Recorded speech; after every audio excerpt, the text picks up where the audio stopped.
the news, uncertainty grips Guinea as military seizes power.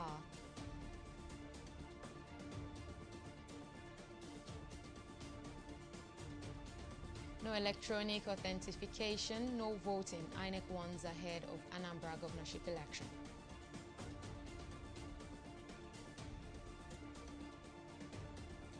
And Governor Wike threatens fresh lockdown in Rivers State.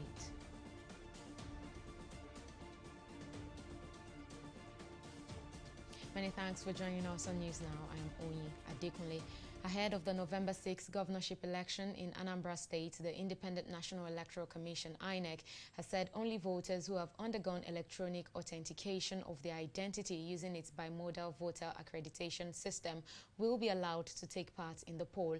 INEC Chairman Mahmoud Yakubu disclosed this on Monday in Abuja during the Commission's third quarterly meeting with political parties. Said the Commission will, in the next few weeks, compile the register for each of the 5,720 polling units in Anambra State.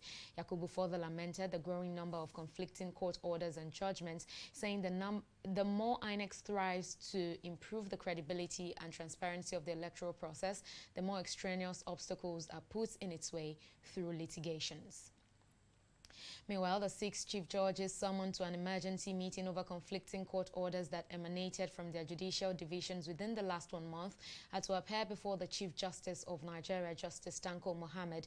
Already, Justice Mohammed had demanded the records of proceedings in all the suits on which conflicting ex parte orders were given. The affected judges had to first meet with the CJN in preparation for their eventual appearance before the National Judicial Council, NJC. Meanwhile, the Nigerian Bar Association has also moved to address the situation by meeting with the CJN. Chairman of the NBA section on Public Interest and Development Law, Monday Obani, who disclosed this in an interview with TV360 Nigeria, also described the actions of the affected lawyers as an embarrassment to the judiciary.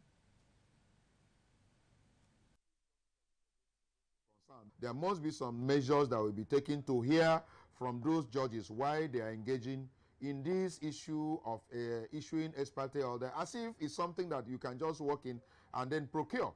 And then you don't explain where is the urgency. And why would you not even put the other party on notice? Why are they now excluding hearing the other party, which is a fundamental principle in law? Let the other party be heard. Why are we now, not ensuring that other parties are being heard before we go ahead to make a pronouncement? And most times the pronouncement they make appears as if they have even heard the matter on merit, because it acts at the same, relief you would have gotten at the end of the matter being heard on its merit. You remove a substantive chairman of a political party without hearing his own side of the story. It's appearing strange, and it's really it's denting the image of the entire profession. And that's why the NBA president is saying that we must not allow this to go without addressing it. And President Muhammadu Buhari has directed the National Agricultural Land Development Authority to set up integrated farm estates in all 108 senatorial districts nationwide. The Executive Secretary of NALDA, Paul Okone, who disclosed this after meeting with the President in Abuja, said the scheme is aimed at engaging youths to achieve food security in the shortest possible time. Okone added that the Kogi State government has donated 700 hectares of land to NALDA for the integrated land estate, while the 100 hectares of land donated by the Ogun State government has already been cleared. Joining us now to further discuss this on the news is Adewale Ajadi, an agricultural development expert, public affairs analyst, and of course a lawyer. Thank you very much, Mr. Ajadi, for joining us on the news. Now help us understand this whole idea of farm estate. How does this help in achieving food self-sufficiency? Well, it's a very exciting piece of news, very encouraging, because we've had a history of trying farm settlements and estates in Nigeria, and we've had mixed results. But this gives an opportunity to ensure food sustainability, because if you have a farming estate, you can have a processing unit with it, you can have storage units in it, and you can ensure that there's employment for a teeming majority of young people, either through government subsidy of those estates, or actually creating innovation centers where they can engage. So it's such a bold move, especially because it covers the land and covers every senatorial district. And well, the real story will be in the implementation, certainly, but as a policy move, it's very powerful. But then how do farm estates work? Ideally, how is it supposed to work in a country like Nigeria? Well, we would see how this will work because we've seen how it's worked in East Israel, and it was copied in Nigeria under the Western region, and certainly on the eastern part of the country. In the Western region, there's been mixed success. The Akindeko program had mixed success. But we know for a fact that, number one, when we ensure agriculture translates into industrial development with government support, it's going to boost a lot of things. Think about it for 1 minute. Without these estates, we moved from 2 million metric tons of rice in 2015 to 9 million metric tons of rice now. Now, we know that with better yield, we can do a lot better than that. And in states where people are serious about the sustainability of food rearing and crop development, like Kebbi State, like Ogun State you're talking about, we've seen incredible progress. So it's only states where there's natural resources, but they've not been handled. I mean, we know states in the North Central that are should be the greatest producer of yam in the world, but they are now some of the largest markets in the world, but they've not translated it into internally generated revenue or employment for their people. So it's really still going to be down to implementation. But we've not seen the color of the implementation yet. But as a principle of creating a holding space for young people to participate in agriculture in a structured and an innovative way, this is an exciting. And very quickly now, Mr. Ajadi, before we let you go, now let's talk about the current state of the agricultural sector as a whole. And of course, we can't do that without talking about the recent sacking of the Minister of Agric and Rural Development, who has now been replaced by the former Minister of Environment. Now, what bearing do you think this will have on the sector? Well, I think that the former Minister of Agric might have been a square peg in a round hole. If you know that prior to that, Chief Audokwe, who I quite interestingly served with in terms of supporting his office at some time, did such incredible work because he was able to create a space for producers to engage. And he was a great raconteur of agriculture. It was in the public mind. There was debates about cultural policy and all of that. I think his successor was a bit of a project-minded person, but he did not quite succeed.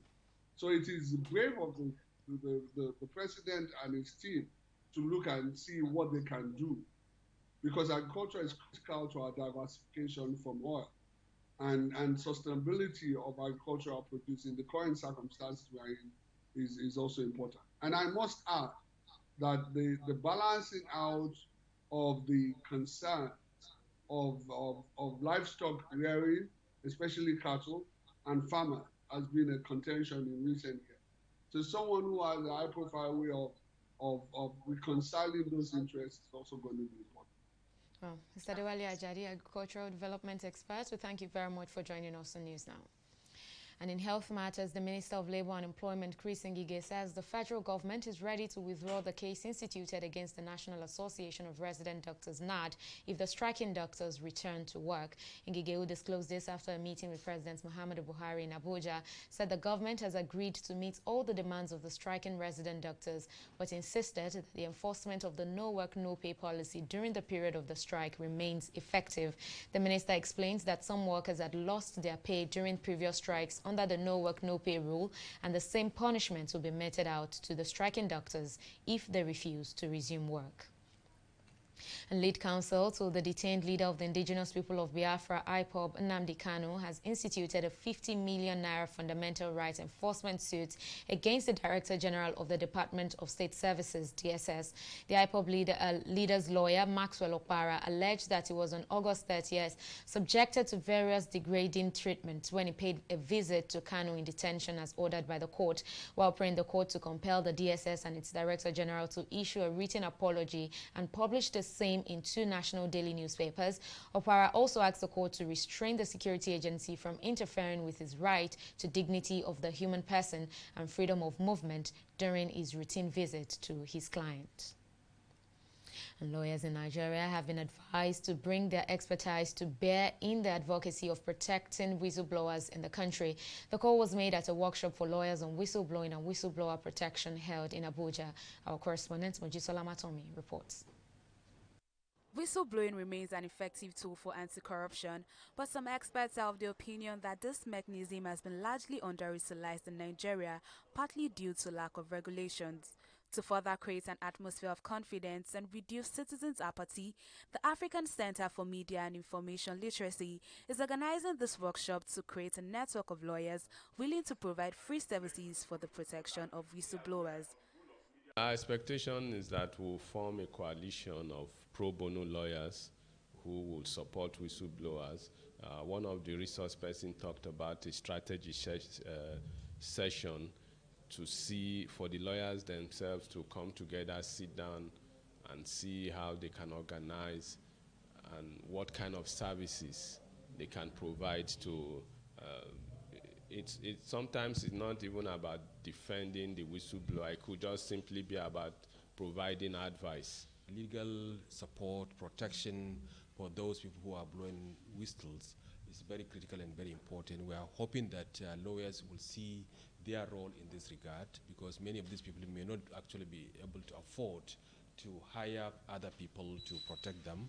And I think that their own service to these people is something that we hope that this meeting is going to promote and enable lawyers to play a major role in protecting whistleblowers. Lawyers were also enjoined to ensure that there is an adequate reward system for whistleblowing.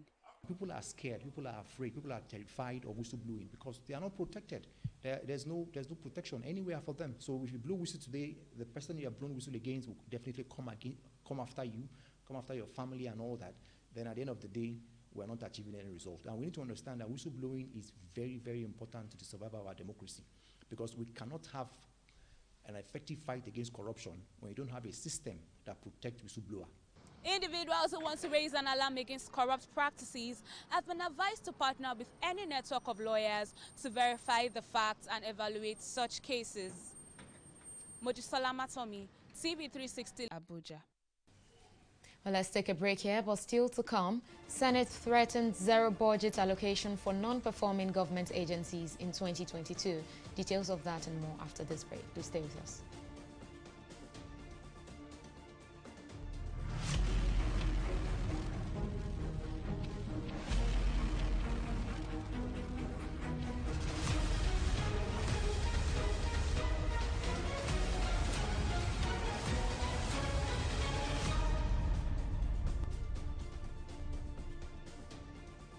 Many thanks for staying with us on News Now. Let's now remind you of some of our major stories.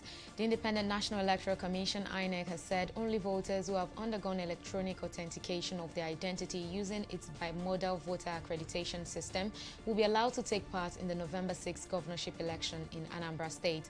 INEC Chairman Mahmood Yakubu disclosed this on Monday in Abuja during the Commission's third quarterly meeting with political parties. And we also told you that the Minister of Labour and Employment, Chris Ngige, says the federal government is ready to withdraw the case instituted against the National Association of Resident Doctors, NAD, if the striking doctors return to work. Ngige also said the government has agreed to meet all the demands of the striking resident doctors, but insisted that the enforcement of the no work, no pay policy during the period of the strike remains effective. And in case you missed any of our news bulletin or for more updates, do log on to our website on www.tv360nigeria.com. You can also follow us on our social media platforms on Twitter, Instagram, YouTube, and Google Plus at TV360 Nigeria. On Facebook, we're TV360 Online.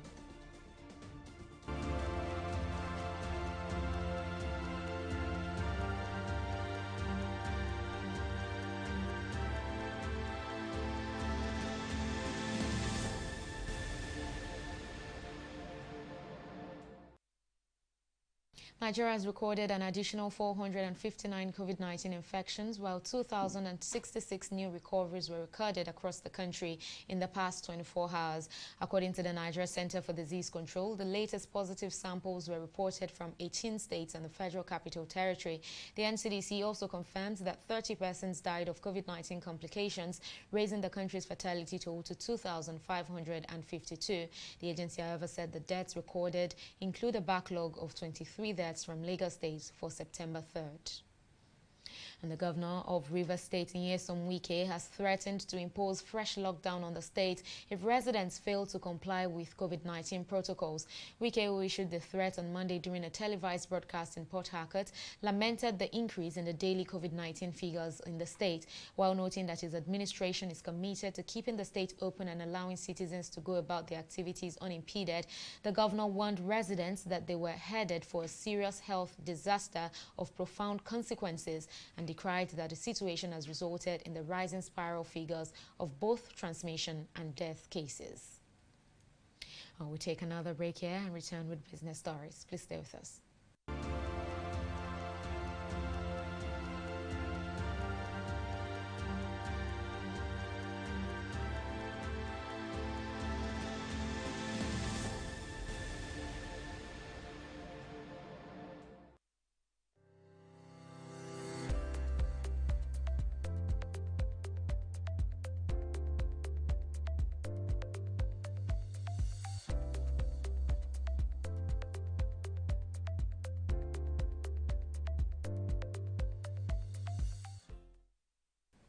Welcome back. Let's now talk business with Folashade Ogunrinde. Over to you, Shade. Thank you very much, Oyin. A federal high court sitting in Port Harcourt, the Rivers State capital, has dismissed a suit by the Federal Inland Revenue Service, FIRS, seeking to stop the Rivers State government from commencing collection of value-added tax, VAT. The FIRS had sought the High Court to stop the Rivers State government from executing the judgment that prevented the agency from collecting VAT. But Justice Stephen Palm, in his ruling on Monday, said granting the application would negate the principle of equity. He explained that the Rivers State government's law on VAT remains valid until it has been set aside by a court of competent jurisdiction. The Senate Committee on Finance has threatened to sanction government agencies operating without clear court revenue profile in the 2022 fiscal year. Chairman of the committee, Adiola Olamilekun, also accused some agencies of spending their revenue on frivolous expenditure. The lawmaker also stressed that following public outcry on the country's debt profile, it is important that government reduces borrowing by looking inwards and building revenue. We have, to a large extent, informed the Ministry of Finance and Budget and National Planning that any agency that will appear before you for its budget defense that does not come along with its revenue profile as to what is contributing to the budget this year should not be given any budget. And if any such agency is way in budget and bring his budget here, we will remove him from budgets. And by law, any dime accruing to you as an agency is supposed to go straight into the CRF. And I'm happy to announce to you that going forward, the government have at least succeeded in ensuring that whatever any revenue generating agency that are partly funded or not funded at all generate, 50% of that revenue will go to the federal government. Only 50% will be left for your expenditure. We passed the law, and we are going a step further. We are going to 70-30. Only 30 will be released to you. The 70 go to the CRF. We are going to amend the law again. But for you that are fully funded, it is 100%. We'll take a breather here, but the stock market review comes up next. Just stay with us.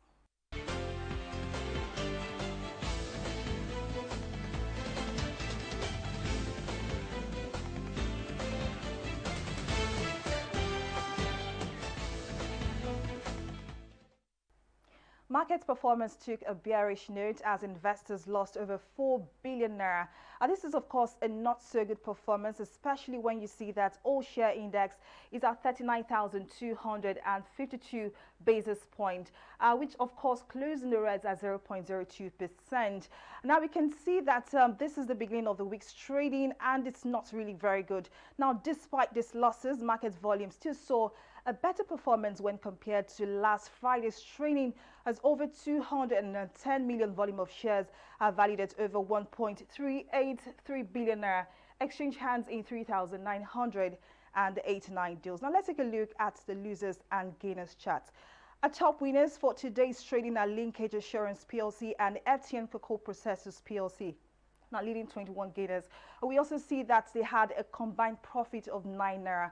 For our losers chart, we see that 14 equities led by GlaxoSmithKline Consumer Nigeria PLC and Consolidated Hallmark Insurance PLC recorded a combined loss of 70 kobo. Now away from the NGX, let's see how some of our selected foreign stocks fared. Our FTSE was firmly in the green this week, up 48 points to 7,180 basis points. Now we can see that FTSE is clearly in the greens, is at 0.68%. Dow Jones not really doing well, 0.21%. Nikkei, of course, is performing well at 1.83%. But that's all on the review of the stock market as well as business news. Over to Oyin for the rest of the news. Thank you very much for that update, Shadi. And on the foreign scene, all government officials in Guinea have been banned from international travel until further notice following the military coup that ousted President Alpha Condé from office on Sunday. The coup leader, Mahamadi Doumbouya, after meeting with ministers from Condé's government on Monday morning, also ordered the officials to hand over their passports, saying that there will be no witch hunt of former ministers, but justice will take its course. Doumbouya also pledged to form a government of national unity in a few weeks and lifted the curfew imposed on mining areas in the country. Meanwhile, President Alpha Condé is still in detention despite international outcry calling for his release. Joining us on the news to speak more on this is Global Affairs Analyst Achike Chude. Thank you very much, Mr. Achike, for joining us on the news. Now, the Guinea's new leader, if we can call him that now, has said a national government will be formed soon without a specific time frame. Now, that line sounds quite familiar. We heard the same for Mali, in Chad as well. And we know that these coup leaders, in these cases, have not particularly stood by their word. So how long do you think the soldiers can hold things down before a return to democratic rule in Guinea? Well, I think nobody knows. A lot of things are going to happen. You're going to have a lot of shifting sands, obviously. And again, I do not think they're exactly going to be allowed to do it their own way. If you made reference to Chad, you made reference to Mali. I do not forget that when these military adventurers took over in those countries, removed the legitimately elected presidents of those countries. They set their own timeline, but intervention by the international community, especially by the Economic Committee of West African States, ensured that that timeline that was set by them was not realizable as a result of the political pressure exerted on them.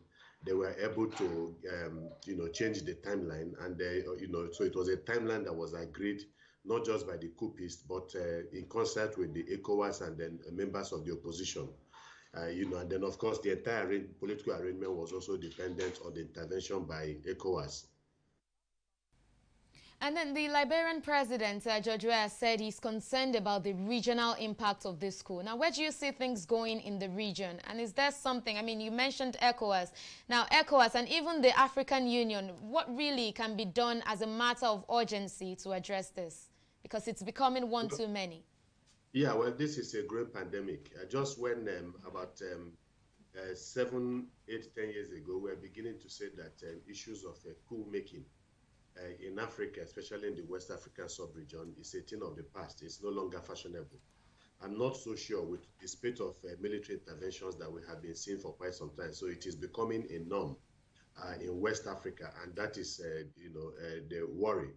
What it means is that the democratic space is closing in West Africa, and that we are going backwards rather than moving forward, because it is clear that military rule is an aberration. In fact, it is antithetical to the ideals of democracy, and so it's a step backwards, like I've said, and not in the best interest of the African continent. And so something has to be done, obviously, to arrest this situation, because obviously the coupists are becoming emboldened, perhaps by the inability of ECOWAS and the international community to apply appropriate punitive measures and sanctions against coupists. Obvious, and that is why they are doing that, because they seem to also be benefiting from from the process of coup making when ECOWAS and regional bodies, international bodies get into agreement with them and try to create a space within the political structure of the new transitional government that is taking place, and also incorporates the coupists into the process. So that is an incentivization of a coup plotters, and that's why it continues to happen. Well, Chike Chude, Global Affairs Analyst, we thank you very much for joining us on News Now. Well, up next is Entertainment Report on News Now.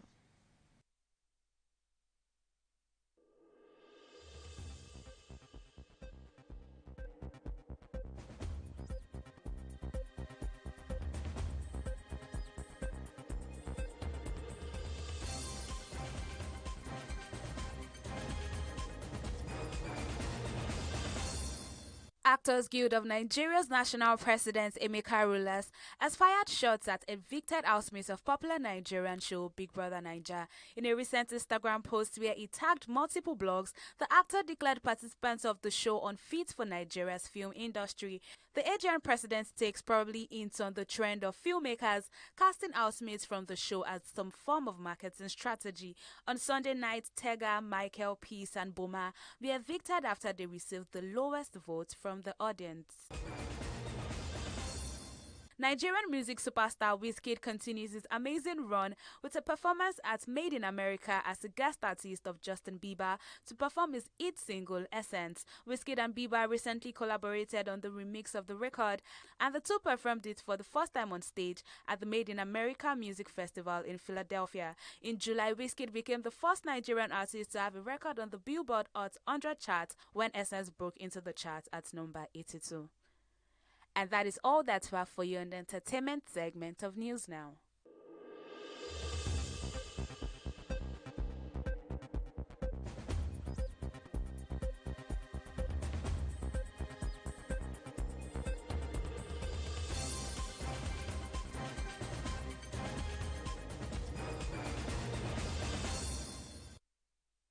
In sports, the Super Eagles of Nigeria have arrived in Sao Vicente for Tuesday's 2022 FIFA World Cup qualifying match against Cape Verde.